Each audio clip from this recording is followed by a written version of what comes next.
we're going to learn to create common denominator so that we are able to add and subtract fractions. Of course, we cannot add or subtract fractions that do not share a common denominator.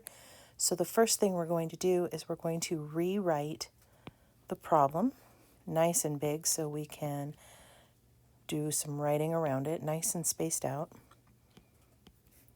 And 5/6 plus 4/5. All right, now what we need to do is we need to find a common denominator. And there are a couple different methods for doing this.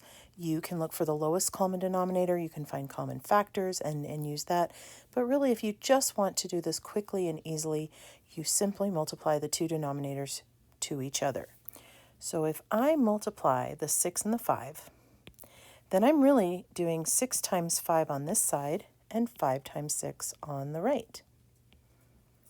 Now, whatever I do to the denominator, I have to do to the numerator in order to keep the fraction equivalent to its original form. So I'm also going to multiply by 5 up here because it's what I did in the denominator, and multiply by 6 over here on the right. Rewriting this problem now, 5 times 5 is 25, and 6 times 5 is 30, still being added together.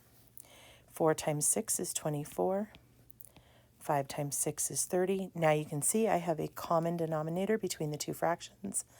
I keep my common denominator and I add the numerators. 25 plus 24 is 49. And that would become my answer in this particular problem.